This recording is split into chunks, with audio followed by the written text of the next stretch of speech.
रत्न पहनिए, भाग्य बदलिए, ये नारा ज्योतिषियों ने नहीं दिया था। इस बात को, इस सत्य को आपको सबसे पहले समझना होगा। ये जो बड़े बड़े होर्डिंग आप लगे हुए देखते हैं विभिन्न ज्वेलर शॉप के, ये नारा उन लोगों का दिया हुआ है। किसी भी ज्योतिष ने कभी भी इस प्रकार का प्रचार नहीं किया था कि रत्न पहनिए और भाग्य बदलिए। बाद में वर्तमान में कुछ ज्योतिषियों ने यह सहारा लेना शुरू किया, शायद मार्केटिंग की वजह से।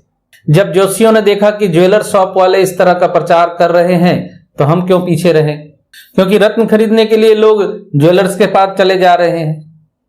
अब एक ज्योतिष निश्चित तौर पे एक कड़वा सत्य आपको बता रहा हूं, जो ईमानदारी से काम कर रहा है, सिर्फ कंसल्टेंसी पे उसका परिवार नहीं चल सकता। कंसल्टेंसी के अलावा ज्योतिषी अगर कुछ रत्न बेचने में कामयाब होता है साथ ही, तो उस ज्योतिष को कुछ और कमाई होती है। लेकिन ज्योतिषियों की इस कमाई के ऊपर पंजा मार दिया ज्वेलर्स ने, जिनका ज्योतिषी से कुछ लेना देना नहीं है। ज्योतिष की कोई जानकारी उनके पास नहीं होती है। हालांकि वो भी अपने दुकान में आए हुए ग्राहक को सूर्य के लिए माणिक पहन लीजिए और शुक्र के लिए हीरा पहन लीजिए, ये सजेशन देने लगते हैं। लेकिन सूर्य किसी की कुंडली में क्या फल देने वाला है, हीरा पहनने से जातक को, खास करके उस जातक को कोई लाभ होगा या नुकसान होगा, ये आपको ज्वेलर शॉप वाला नहीं बता सकता। लेकिन उन्होंने ही ये बड़े बड़े होर्डिंग लगा दिए हैं कि रत्न पहनिए, भाग्य बदलिए। हमारे यहाँ का रत्न पहनते ही आपका भाग्य बदल जाएगा, जबकि रत्न पहनने से आपके भाग्य बदलने से कोई लेना देना नहीं है। रत्न पहनते ही भाग्य बदल जाएगा ऐसा कोई ज्योतिष नहीं कहता है, ज्यादातर नहीं कहते। विशेष करके मैं कभी नहीं कहता। मैंने कभी किसी को नहीं कहा कि आपका भाग्य रत्न पहनते ही बदल जाएगा, क्योंकि बहुत लोग ऐसा सोचते हैं कि भाग्य बदल जाएगा, क्योंकि एक कुंडली में एक भाग्येश भी होता है। इस वजह से बहुत से लोगों ने भाग्येश का रत्न पहनना शुरू कर दिया भाग्य बदलने के लिए। ज्योतिषियों ने भी ये सोचकर भाग्येश का रत्न देना शुरू कर दिया कि शायद इसका भाग्य बदल जाएगा। लेकिन ये बड़ा जनरलाइजेशन है, ऐसा होता नहीं है। इस तरीके से भाग्य नहीं बदलते हैं। भाग्य बदलेगा कि नहीं बदलेगा, या रत्न पहनने के बाद आपको कोई सफलता मिलेगी या नहीं मिलेगी, ये निर्भर करता है आपकी जन्म कुंडली में पड़े हुए ग्रह की स्थिति पे और उस ग्रह के कनेक्शन पे, यानी वो ग्रह किसके नक्षत्र में है, किन भावों से संबंध बना रहा है, इस पे निर्भर करता है। तो अगर आप मन में ये धारणा बनाकर चल रहे हैं कि रत्न पहनते ही मैं अंबानी बन जाऊंगा या टाटा बिरला बन जाऊंगा, तो आप गलत समझ रहे हैं। या इस तरह का प्रचार करके कोई अगर आपको आकर्षित करने की कोशिश कर रहा है कि रत्न पहनते ही आ जाएगी आपके पास अंबानी जैसी दौलत या टाटा जैसी दौलत, तो वो आपको ठगने की कोशिश कर रहा है, मिसगाइड करने की कोशिश कर रहा है। धन आपकी किस्मत में होना जरूरी है। रत्न पहनने से धन नहीं आ जाएगा। बहुत लोग पूछते हैं ऐसा एक रत्न बता दीजिए जिससे कि मेरी सारी बाधाएं दूर हो जाएं, मेरी इच्छा पूर्ति हो जाए और खूब सारा धन मुझे आने लगे, या कौन सा रत्न पहनूं तो मुझे धन मिलने लगे। तो दोस्तों, ऐसा नहीं होता है। ऐसा कोई भी रत्न नहीं है जो विशेष करके आपको पहना दिया जाए और आप धनपति बन जाएं। तो रत्न पहनो, भाग्य बदलो वाले इस नारे से अपने आप को मुक्त कीजिए, तभी आप ज्योतिष के पास आएंगे तो सही तरीके से परामर्श भी ग्रहण कर सकेंगे। अगर आप ये सोचकर आएंगे कि शायद ये ज्योतिषी मुझे कोई ऐसा रत्न दे देगा जिससे कि मेरा भाग्योदय हो जाएगा, तो आप मुगालते में हैं, अंधेरे में हैं, गलत फहमी में जी रहे हैं। मैं ये नहीं कह रहा कि आपका भाग्योदय नहीं हो सकता, अवश्य हो सकता है। आपकी कुंडली में कोई ऐसी दशा महादशा अगर आने वाली है जो अच्छे भावों से संबंध बना रही है, धन भाव से संबंध बना रही है, एकादश भाव से संबंध बना रही है, तो निश्चित तौर पे आपको सफलता मिलने लगेगी और उसे ही आप अपना भाग्योदय समझेंगे ना। भाग्योदय का मतलब क्या समझते हैं आप? धन आने लगे, सफलता आने लगे, इच्छा पूर्ति होने लगे, इसी को तो भाग्योदय समझते हैं ना चालू भाषा में। तो रत्न पहनने से भाग्य नहीं बदलता है, इस चीज को समझ के चलिए। रत्न पर्टिकुलर उस ग्रह की रश्मियों में बढ़ोतरी करता है जिस ग्रह का रत्न आप धारण करते हैं। जैसे मान लीजिए शुक्र अस्त है, सूर्य के साथ शुक्र अस्त है, तो निश्चित तौर पे शुक्र की रश्मियां आपकी कुंडली में, आपके जीवन में आपको कम मिल रही हैं।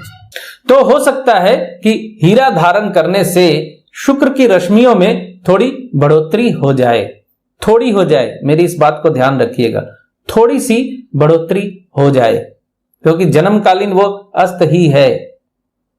इसलिए हीरा अगर आप पहनते हैं तो थोड़ा सा आपको शुक्र की रश्मियों का सहारा मिल सकता है। तो आपकी जिंदगी में शुक्र से संबंधी कारकों की जो कमी रह रही है या कमी झेल रहे हैं, जैसे आप स्त्री संसर्ग से दूर हैं, प्रेम मोहब्बत आपके जीवन से दूर है, लग्जरी आपके जीवन से दूर है, तो हीरा धारण करने से उसकी रश्मियों में इजाफा होगा। तो इन सभी चीजों की प्राप्ति का योग बनने लगेगा आपकी कुंडली में।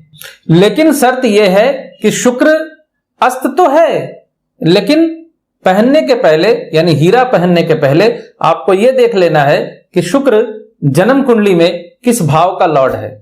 ऐसा नहीं है कि आपने अस्त देखा और इन चीजों की कमी देखी और हीरा पहन लिया तो आपको सब प्राप्ति हो गई, ऐसा नहीं हो सकता। अगर शुक्र अच्छे भावों का लॉर्ड नहीं है, अच्छे भावों से संबंध नहीं बना रहा है, तो हीरा पहनने पर भी आपको कोई फायदा नहीं होगा। इसीलिए मैं कह रहा था कि भाग्योदय रत्न पहनते ही हो ही जाएगा, इसकी कोई गारंटी नहीं है। भाग्योदय होने के लिए या सफलता प्राप्ति के लिए, क्योंकि सफलता प्राप्ति को ही हम भाग्योदय समझते हैं, तो सफलता प्राप्ति के लिए जिस ग्रह का रत्न भी आप धारण कर रहे हैं, पहले यह देखना जरूरी है कि लग्न से वो ग्रह आपके लिए बेनिफिक है या मैलिफिक है। अगर मैलिफिक है और वो अस्त है, वक्री है, और उन चीजों की प्राप्ति आपको नहीं हो पा रही है, तो रत्न पहनकर उन चीजों की प्राप्ति आपको नहीं होगी, उल्टे आपको नुकसान होगा। तो इसका सीधा मतलब यह है कि आपके जीवन में उन चीजों की कमी रह जाएगी। अब एक ज्योतिष अगर कह देता है कि इन चीजों की कमी रह जाएगी, तो लोग कहने को कह सकते हैं, अरे इसको फिर क्या ज्योतिषी आती है, ये क्या समाधान हमारा करेगा। अरे भाई, आप ज्योतिष को छोड़िए, मुझे छोड़िए, अपने समाज में चारों तरफ आप आंखें घुमाकर देखिए कि क्या हर व्यक्ति को हर चीज मिल चुकी है क्या? हर व्यक्ति को हर चीज की प्राप्ति होती है क्या? ऐसा नहीं होता है। इस चीज को समझना होगा आप लोगों को। हर व्यक्ति के पास धन नहीं है, हर व्यक्ति के छोटे भाई बहन नहीं है, हर व्यक्ति के पास अपना मकान नहीं है, यहां तक कि हर व्यक्ति के पास उसकी अपनी मां भी नहीं है। किसी की बचपन में गुजर गई है, किसी की छोड़ के चली गई है, ऐसी बहुत सी बातें हैं ना। हर व्यक्ति को जीवन में शिक्षा नहीं मिली है, हर व्यक्ति को संतान सुख प्राप्त नहीं हुआ है, यहां तक कि विवाह भी हर व्यक्ति का नहीं होता है। हर व्यक्ति को एंसेस्ट्रल प्रॉपर्टी नहीं मिलती है, यानी माता पिता की संपत्ति हर व्यक्ति को ही नहीं मिल जाती है। उच्च शिक्षा हर व्यक्ति के जीवन में ही नहीं आती है, हर व्यक्ति सरकारी नौकर नहीं बन रहा है, हर व्यक्ति विदेश नहीं जा रहा है। तो इस चीज को आपको समझना होगा कि हर व्यक्ति के जीवन में कुछ चीजों की कमी जरूर होती है, और जिन चीजों की कमी जातक के जीवन में होती है, हो सकता है रत्न पहनकर भी आप उन चीजों की प्राप्ति न कर सकें। क्योंकि रत्न पहनने के पहले आपको देखना होगा कि कुंडली में रत्न पहनने के बाद गुंजाइश बन रही है कि नहीं। क्योंकि रत्न पहनने के पहले आपको देखना होगा ग्रह पॉजिटिव है आपकी कुंडली के लिए या नेगेटिव है। इसलिए रत्न पहनिए, भाग्य बदलिए, जैसे नारों से दूर रहिए, रत्न पहनते ही भाग्य बदल जाएगा, ऐसी सोच से भी आप दूर रहिए। हाँ, पर्टिकुलर किसी ज्योतिष से परामर्श लीजिए। हो सकता है कि रत्न पहनते ही आपके भाग्य में, आपके जीवन में कुछ परिवर्तन आ जाए। ऐसा नहीं है कि रत्न पहनने से कोई फायदा नहीं होता है, लेकिन ये निर्णय कोई अच्छा ज्योतिष ही लेगा कि रत्न पहनने से भाग्य बदलेगा या नहीं बदलेगा, रत्न पहनने से आपके जीवन में उन्नति होगी या नहीं होगी, ये कुंडली से निर्णय कोई ज्योतिषी ही लेगा। वो सिंपल तरीके से हमारे ब्रांड के रत्न पहनिए तो आपका भाग्य बदल जाएगा, ये वो भी गलतफहमी फैला रहे हैं और आप विश्वास कर रहे हैं इस बात पे, तो आप भी गलतफहमी का शिकार हो रहे हैं। क्योंकि मैं एक ज्योतिष हूं तो मैं अपनी जिम्मेदारी समझता हूं कि आप लोगों को मैं सही मार्गदर्शन दे सकूं। मिसगाइड करने वाली बातें मैंने न आज तक बोली हैं, न ही कभी भविष्य में बोलूंगा। बहुत सी गलतफहमियां पाले आप लोग घूमते हैं और मेरी कोशिश ये है कि ये गलतफहमियां आपके दिमाग से निकल जाएं। वीडियो अच्छा लगे तो लाइक, शेयर एंड सब्सक्राइब भी जरूर कीजिएगा और जो मित्र मुझसे जुड़े हुए हैं उन सबका मैं फिर से एक बार धन्यवाद करता हूं। खुश रहिए, स्वस्थ रहिए।